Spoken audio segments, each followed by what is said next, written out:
Hey, it's Rich Kumar Space and Equity. We're all about increasing assets and creating new space. Here today to talk about Uncle Nearest and this $108 million lawsuit by Farm Credit. I want to give some context to it because it's so easy to say, like, oh, they're a big organization doing so well. And the crab mentality that happens a lot of time in our communities. I knew something was wrong. I knew what they were about shit. Let me give you some context and some details about this truly from an expert opinion. I've been in banking for 20 years, commercial banking specifically, doing these type of loans for the past 8 years. So I want to give you some context. If your bank says you're in default on your loan, it doesn't necessarily mean that you haven't been making your payments. According to this, there's $8 million. That's probably the size of the loan facility or the combination of all their loans, installment loans, lines of credit. They owe Farm Credit $108 million. So it looks like a big number. Doesn't mean that they ain't been paying that. Now, you first have to understand the term called covenants. On a commercial loan, unlike your mortgage or your car loan, on those, it's like, hey, you got a $500,000 mortgage. The interest rate is 5%. Not these days, but you know what I'm talking about. Interest rate is 5%, 30 years, fixed, and your payment is, let's just throw a number out there. Your payment is $4,500 a month. Everybody understands it probably would be a little bit higher on 500,000, but you know what I mean. In that scenario, as long as you pay $4,500 a month on the first of the month, every month, or before the 10th, so it hasn't called late, nobody else is looking at you. There's no conversation unless you call the bank.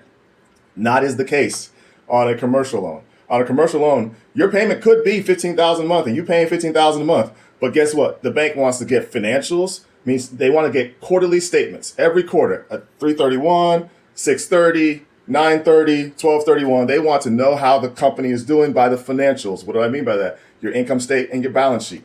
That's one thing. If you don't get the financials, they could cause a default in that scenario. The bank has made several claims that I'm going to go through. One, they made a claim that they hadn't been paid in over a year. Not so fast. All right.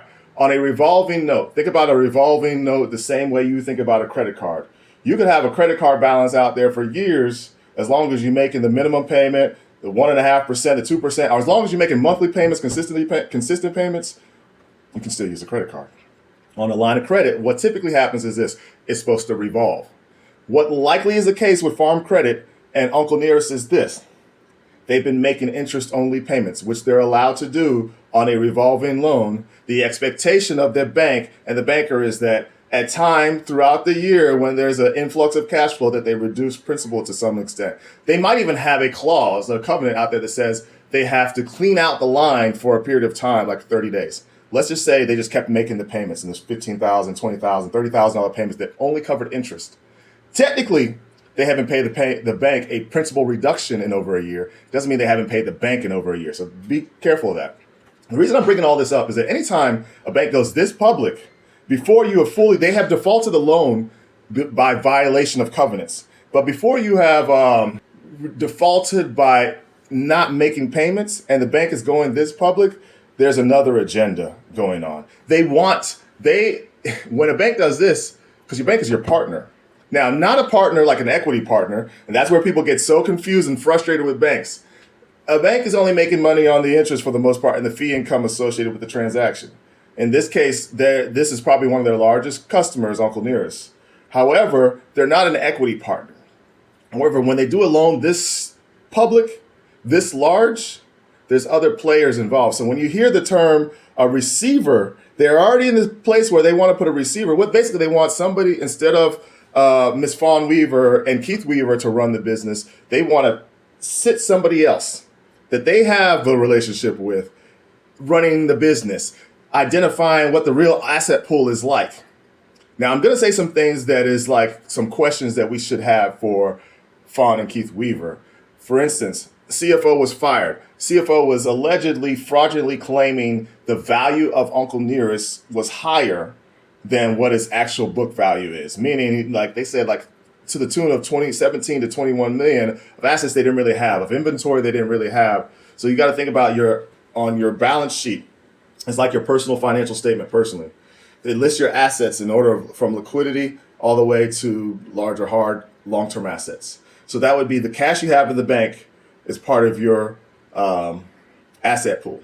Then it goes to your accounts receivable. That means if you are, like I have Uncle Nearest in my stocked in my shelf. I go to a local liquor store to purchase that. Let's say I purchase it, and for whatever reason, my purchase doesn't go well. Usually, as soon as a purchase like that goes, they swipe my credit card. Money should go to Uncle Nearest. But for whatever reason, let's say they have a partnership with that Goodies liquor store, and Goodies sends them, gets all their inventory, and then sends them monthly. Hey, this is what you made off of us by this, what you had in stock with us. Those would be called accounts receivable. And of course, the inventory is their actual the liquor that they sell, the whiskey that they sell, being distributed out to different distributors that sell it on their behalf. That's the inventory. What's being claimed is that they claim to have $21 million of inventory that didn't exist.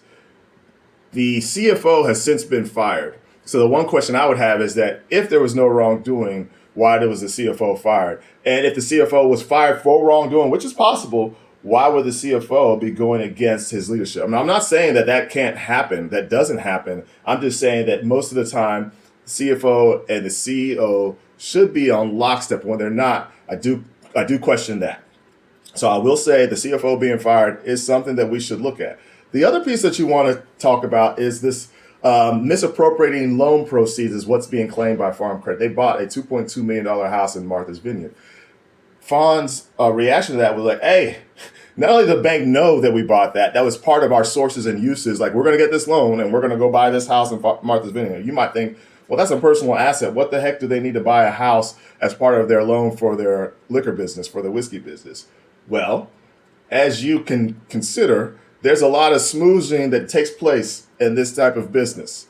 So they could have bought the house for the purposes, an investment property, but for the purposes of entertaining their investors, potential partners down the road, any sort of marketing that is associated with their business. Maybe there's a convention that happens in Martha's Vineyard that's associated with the whiskey business, and they want to have a facility there because they're going to be there for like 2 months every year when this convention goes on. So their claim, Fawn's rebuttal to the claim that loan proceeds were misappropriated, was like, not only did you guys know we were going to use some of the loan proceeds to buy this $2.2 million home in Martha's Vineyard, or however much they paid for it, we also entertained you, the bank, at this location. So don't play stupid.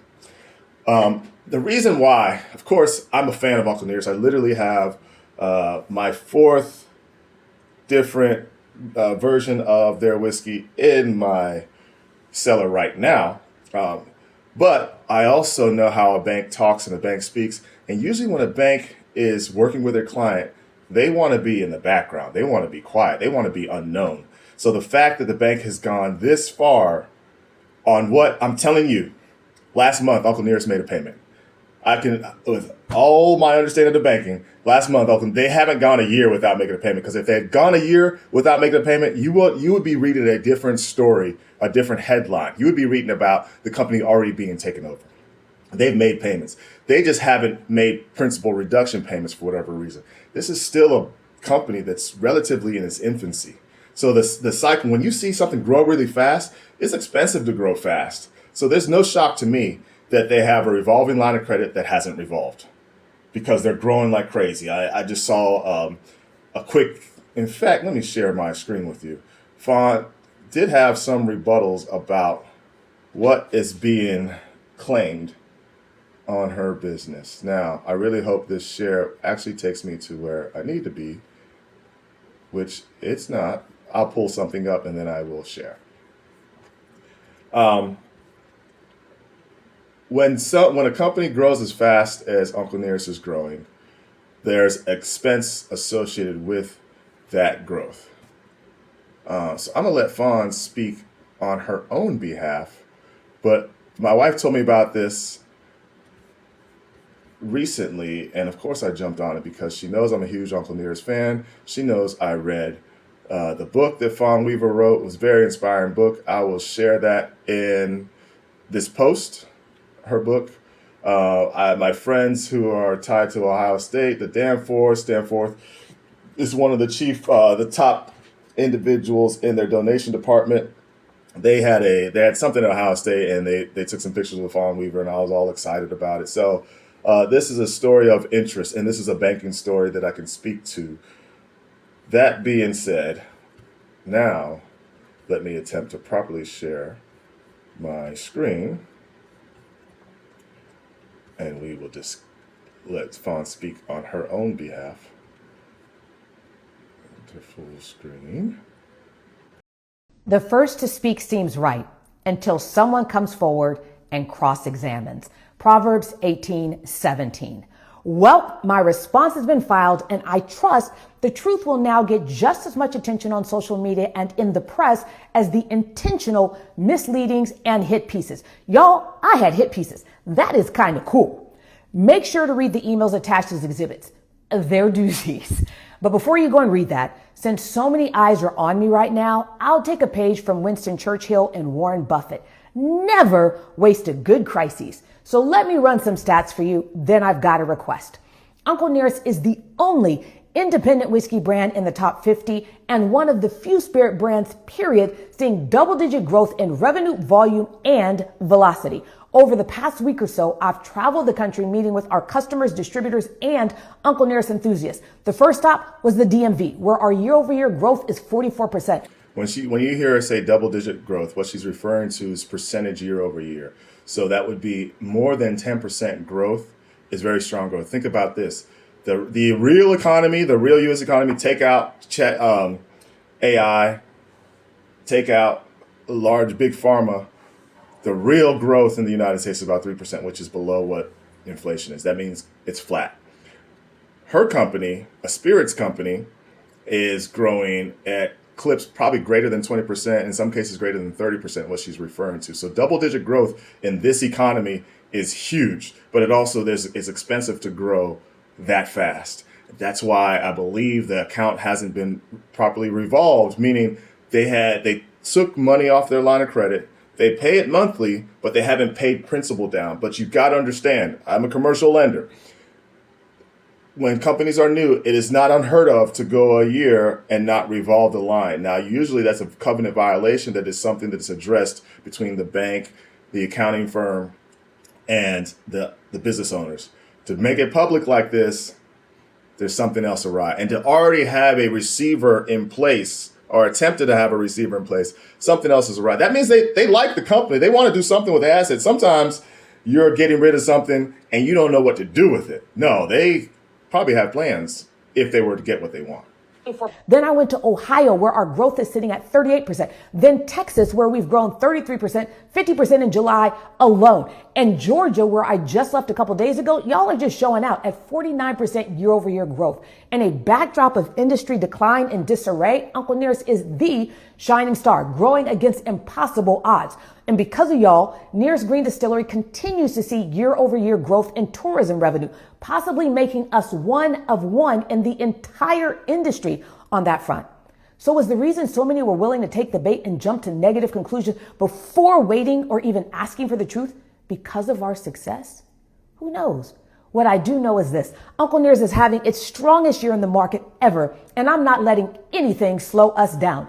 And this is where you can help. Make sure our distributors and our retail partners, our restaurants and bar partners, let them know that Uncle Nearest is bigger than whiskey, that we're building the next great.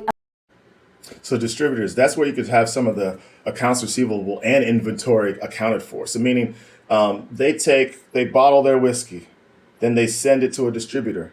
They're sending their inventory, and then once that inventory is sold, that becomes cash on the balance sheet. Sometimes it's sold and they have terms. So let's say they have terms with Goody. Like, here, okay, we're going to shelve this with you guys. You sell it, and then make sure every 30 days or every 60 days you send us a check. Well, once that transaction is purchased by me, it becomes now it's an account receivable for Uncle Nearest, in that Goodies has an agreement. I'm just making this up. I don't have a clue what their terms are or lack of terms are. But let's say Goodies has 60 days to pay Uncle Nearest for the inventory that they had stocked that I purchased. That is accounts receivables on the balance sheet. So I bring that up because there's a claim that the CFO, who has since been terminated, misrepresented the asset value of their inventory by roughly $21 million. So he said that they had $21 million of inventory that they didn't have. Another covenant that you hear about, or you can read about in the block I read about in the Black Wall Street Times, access is the new civil right. I read that they violated $100 million net worth covenant. And you're like, what does that mean? It means that oftentimes when you have a business, especially if it's like an LLC, the business is you, you are the business. The bank wants to see that the business has some wherewithal. So it has something on the balance sheet if something goes wrong. So they're not just getting repaid with cash flow, they have assets. So let's say Uncle Nearest had a year. They have a plus $1 billion valuation. Let's say they had a year where they sold $400 million worth of their product. What they want to see is some of that earnings stay on the balance sheet, not be withdrawn from the company. And what they're claiming is there was a covenant that they should always maintain $100 million net worth. So that means after you take the cash, the receivables, the inventory, the assets like equipment, assets like potential real estate that Uncle Nearest, the company owns or the holding company owns, and then you take out their expenses like the $100 million loan, $108 million loan, whether they be installment loans, the current portion of the long-term debt, because your revolving or your credit cards are not long-term loans. They're supposed to be paid off in 12 months or less. But the current portion of it, so that on that $100 million line that is supposedly not revolved, maybe they had and let's say their interest rate on that is high. Let's say it's 10%, right? I don't think it's going to be that high, but let's say it's 10%. That means on $100 million, 10% is $10 million. That means their debt service in a year's time should be at least $10,000. I mean, $10 million of the $100 million.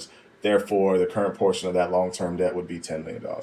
You take those things out, what was said by the covenant is that they still had to have a net worth, assets minus liabilities, so your net worth. They still had a net worth of 100 million plus, and they didn't meet that covenant. Now, these are all reasons technically that your loan can be in default. It doesn't mean you're not making your payment. It often means that sometimes the covenants are either too much or too onerous on a company, especially when they're growing, and banks and business owners work to make that thing work. It looks like for whatever reason, Farm Credit doesn't want to make it work with a company that's doing really well and doing better than its peers and doing better than the market. The next great American brand, and our supporters, the strongest this business has ever seen. How do you do that? Go clear out the shelves. Go to your local store and literally buy every bottle of Uncle Nearest and Nearest Green. And when that store restocks, do it again. Let them know any hurdles we face while building this business, we'll keep jumping over them together, because this team and family was built for this exact moment. And no 48-hour news cycle is going to change that. In an era where people hurl arrows the moment anything negative is said about someone highly regarded, stand in the gap with the truth. You've watched us build this company from the ground up with integrity and against all odds, seeing every high and every low. You've been with us every step of the way, and Keith and I couldn't be more grateful, encouraged, and excited for where we're headed. I've got a little Uncle Nearest in my glass, and my Sabbath is about to begin, my favorite 24 hours of the week. So I'll leave you with this. Regulators, mount up. So I thought she could say it way better than I could say it, and that's why I played that. I tell you what, at Space and Equity, we believe in increasing assets and creating new space. Come Correct Consulting, we support businesses like Uncle Nearest find the right sort of debt service partners or the right bank partners. And it sounds like they're in a situation where perhaps there were some covenants violated. I truly doubt that they haven't been paying their loan for over a year. That's hogwash, that's spin. However, it doesn't mean that there weren't certain covenants that were violated.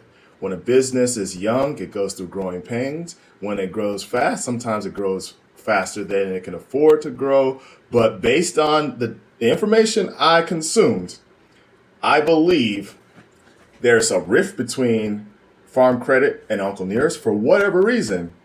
And they have an asset that they believe in. Both the owners believe in, and the bank believes in. The bank wants to take over ownership. I think that's the case. The bank has somebody else they feel like can own it better than the team, Fawn and Keith Weaver. And I'm not for that.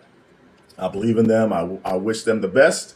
And we believe when you come correct, they can't stop you. And I truly believe that Fawn and Keith Weaver have come correct.